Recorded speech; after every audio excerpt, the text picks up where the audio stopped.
Hi ಎಲ್ಲರಿಗೂ ನಮಸ್ಕಾರ, welcome back to my channel. ಇವತ್ತಿನ ರೆಸಿಪಿ ಚಿಕನ್ ಸಾಂಬಾರು. ಇದನ್ನು ಮಾಡೋಕ್ಕೂ ಮುಂಚೆ ಯಾರೆಲ್ಲ ನನ್ನ ಪೇಜನ್ನು ಸಬ್ಸ್ಕ್ರೈಬ್ ಮಾಡಿಲ್ಲ ಪ್ಲೀಸ್ ಸಬ್ಸ್ಕ್ರೈಬ್ ಮಾಡಿ, ಹಾಗೆ ಪಕ್ಕದಲ್ಲಿರುವ ಬೆಲ್ ಐಕನ್ನ ಕ್ಲಿಕ್ ಮಾಡಿ. ಫಸ್ಟಿಗೆ ನಾನಿಲ್ಲಿ ಒಂದು ಕುಕ್ಕರ್ನ ತಗೊಂಡಿದ್ದೀನಿ. ಇದು ಬಿಸಿ ಆದಮೇಲೆ ನಾನು ಇದಕ್ಕೆ ಒಂದು 2 ರಿಂದ 3 ಸ್ಪೂನ್ ಆಗೋಷ್ಟು ಕೋಕೋನಟ್ ಆಯಿಲ್ನ ಯೂಸ್ ಮಾಡ್ತಾ ಇದ್ದೀನಿ. ಹಾಗೆ ಒಂದು 2 ಮೀಡಿಯಮ್ ಸೈಜು ಆನಿಯನ್ ಏನಿದೆ ಅದನ್ನ ಈ ಥರ ಕಟ್ ಮಾಡಿಕೊಂಡು ಫ್ರೈ ಮಾಡ್ಕೊತಾ ಇದ್ದೀನಿ. ಇದು ಫ್ರೈ ಆಗ್ತಾ ಇರಬೇಕಾದ್ರೆ ಒಂದು ಮಸಾಲೆನ ರುಬ್ಕೊಳ್ಳೋಣ ಬನ್ನಿ. ನಾನೊಂದು ಮಿಕ್ಸಿ ಜಾರಿಗೆ 7 ರಿಂದ 8 ಬ್ಯಾಡಗಿ ಮೆಣಸನ್ನು ಹಾಕ್ತಾ ಇದ್ದೀನಿ. ಹಾಗೆ ಒಂದು 2 ಸ್ಪೂನ್ ಆಗೋಷ್ಟು ನಾನು ಕೊತ್ತಂಬರಿ ಕಾಳನ್ನ ಹಾಕ್ತಾ ಇದ್ದೀನಿ. ಹಾಗೆ ಇದಕ್ಕೆ 1 ಇಂಚ್ ಅಷ್ಟು ಶುಂಠಿನ ಚಿಕ್ಕದಾಗಿ ಕಟ್ ಮಾಡ್ಕೊಂಡಿರೋದು, ಹಾಗೆ ಒಂದು 10 ರಿಂದ 12 ಎಸಳು ಬೆಳ್ಳುಳ್ಳಿನ ಹಾಕ್ತಾ ಇದ್ದೀನಿ. ಒಂದು 2 ಪೀಸಷ್ಟು ಚಕ್ಕೆ, ಒಂದು 5 ರಿಂದ 6 ಏಲಕ್ಕಿ, ಒಂದು 5 ಲವಂಗನ ಹಾಕ್ಕೊಂಡು ಇವಾಗ ನಾವು ರುಬ್ಬಕ್ಕೆ ಎಷ್ಟು ನೀರು ಬೇಕು ಅಂತ ನೋಡಿಕೊಂಡು ಈ ಥರ ನೈಸಾಗಿ ರುಬ್ಬಿ ಒಂದು ಮಸಾಲೆನ ರೆಡಿ ಮಾಡಿ ಇಟ್ಕೊಳ್ಳೋಣ.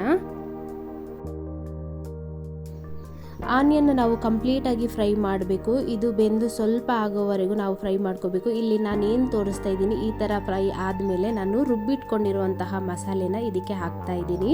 ಇದನ್ನು ಇವಾಗ ಸ್ವಲ್ಪ ಹಸಿ ವಾಸನೆ ಹೋಗೋವರೆಗೂ ಫ್ರೈ ಮಾಡ್ಕೊಳ್ಳೋಣ, ಒಂದು 2 ರಿಂದ 3 ನಿಮಿಷ. ಇದು ಸ್ವಲ್ಪ ಫ್ರೈ ಆದಮೇಲೆ ನಾನು ಇದಕ್ಕೆ ಒಂದು 1/4 ಸ್ಪೂನ್ ಆಗೋಷ್ಟು ಅರಶಿನ, 1 ಸ್ಪೂನ್ ಆಗೋಷ್ಟು ಗರಂ ಮಸಾಲ, ಹಾಗೆ ಒಂದು 2 ಸ್ಪೂನ್ ಆಗೋಷ್ಟು ಚಿಕನ್ ಮಸಾಲಾನ ಹಾಕ್ತಾ ಇದ್ದೀನಿ. ಇದನ್ನ ಇವಾಗ ಚೆನ್ನಾಗಿ ಮಿಕ್ಸ್ ಮಾಡ್ಕೊಳ್ಳೋಣ. ಇದು ಮಿಕ್ಸ್ ಮಾಡಿದ ಮೇಲೆ ನಾವು ಇದಕ್ಕೆ ಒಂದು ಟೊಮೆಟೊ ಏನಿದೆ ಅದನ್ನ ಕಟ್ ಮಾಡ್ಕೊಂಡಿರೋದನ್ನ ಹಾಕ್ತಾ ಇದ್ದೀನಿ. ಇದು ಕಂಪ್ಲೀಟಾಗಿ ನಾವು ಫ್ರೈ ಮಾಡಬೇಕು. ಈ ಟೊಮೆಟೊ ಏನಿದೆ ಗೊಜ್ಜು ಥರ ಆಗಬೇಕು, ಅಲ್ಲಿವರೆಗೆ ನಾವು ಫ್ರೈ ಮಾಡ್ಕೊಳ್ಳೋಣ.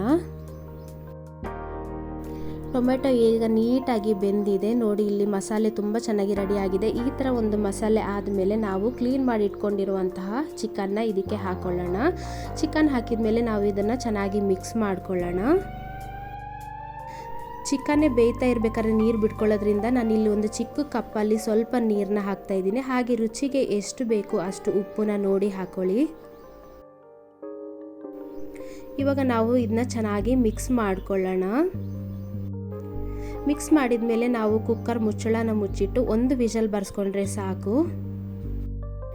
ಬನ್ನಿ, ಇದು ಇವಾಗ ವಿಷಲ್ ಬರಬೇಕಾದ್ರೆ ನಾವು ಕಾಯಿನ ರುಬ್ಕೊಳ್ಳೋಣ. ನಾನು ಇಲ್ಲಿ 1 ಕಪ್ಪು ಕಾಯಿನ ತೊಗೊಂಡಿದ್ದೀನಿ. ಹಾಗೆ 1 ಸ್ಪೂನ್ ಆಗೋಷ್ಟು ಎಳ್ಳನ್ನ ಹಾಕ್ತಾ ಇದ್ದೀನಿ. ಹಾಗೆ 1 ಸ್ಪೂನ್ ಆಗೋಷ್ಟು ಗಸೆ ಏನಿದೆ ಅದನ್ನ ಹಾಕೊತಾ ಇದ್ದೀನಿ. ಇದನ್ನ ಹಾಕೊಳ್ಳೋದ್ರಿಂದ ಚಿಕನ್ ಸಾಂಬಾರು ತುಂಬ ಚೆನ್ನಾಗಿ ಟೇಸ್ಟಿಯಾಗಿ ಬರುತ್ತೆ. ಇದನ್ನ ಇವಾಗ ನೈಸಾಗಿ ನಾವು ರುಬ್ಬಿ ಇಟ್ಕೊಳ್ಳೋಣ. ಕಾಯಿನ ಲಾಸ್ಟಿಗೆ ನಾವು ಚಿಕನ್ ಬೆಂದ ಮೇಲೆ ಹಾಕೊಳ್ಳೋದ್ರಿಂದ ತುಂಬ ಚೆನ್ನಾಗಿ ಬರುತ್ತೆ ಚಿಕನ್ ಸಾಂಬಾರು. ಹಾಗೆ ಕಾಯಿನ ನಾವು ನೈಸಾಗಿ ರುಬ್ಬಬೇಕು, ಇದು ತರಿಯಾಗಿರಬಾರ್ದು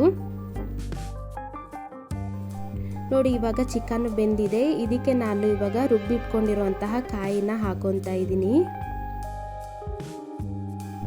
ಇವಾಗ ನಾವು ಇದನ್ನ ಚೆನ್ನಾಗಿ ಮಿಕ್ಸ್ ಮಾಡ್ಕೊಳ್ಳೋಣ. ಮಿಕ್ಸ್ ಮಾಡಿದ ಮೇಲೆ ಒಂದ್ಸತಿ ಉಪ್ಪನ್ನ ನೋಡ್ಕೊಳ್ಳಿ. ಉಪ್ಪನ್ನ ನೋಡಿ ಹಾಕೊಳ್ಳಿ. ನೀವು ರುಚಿಗೆ ಎಷ್ಟು ಬೇಕೋ ಅಷ್ಟು ಉಪ್ಪನ್ನ ನೋಡಿ ನೀವು ಮಿಕ್ಸ್ ಮಾಡ್ಕೊಳ್ಳಿ. ಇವಾಗ ಇದನ್ನ ಚೆನ್ನಾಗಿ ಮಿಕ್ಸ್ ಮಾಡ್ಕೊಳ್ಳೋಣ. ಮಿಕ್ಸ್ ಮಾಡಿದ ಮೇಲೆ ನಾವು ಇದನ್ನ ಒಂದು 5 ರಿಂದ 10 ನಿಮಿಷ ಚೆನ್ನಾಗಿ ಕುದಿಯೋದಕ್ಕೆ ಬಿಟ್ಟುಬಿಡೋಣ. ನೋಡಿ, ಇದು ಇವಾಗ ಕುದಿ ಬರ್ತಾ ಇದೆ. ಚಿಕನ್ ಸಾರು ರೆಡಿಯಾಗಿದೆ. ಈ ಒಂದು ವಿಡಿಯೋ ನಿಮಗೆ ಇಷ್ಟ ಆಗಿದ್ದರೆ ನನ್ನ ಪೇಜನ್ನು ಲೈಕ್ ಮಾಡಿ, ಸಬ್ಸ್ಕ್ರೈಬ್ ಮಾಡಿ, ಹಾಗೆ ಪಕ್ಕದಲ್ಲಿರುವ ಬೆಲ್ ಐಕನ್ನ ಕ್ಲಿಕ್ ಮಾಡಿ. ಇದರಿಂದ ನೋಟಿಫಿಕೇಷನ್ ಫಸ್ಟು ನಿಮಗೆ ಬರುತ್ತೆ.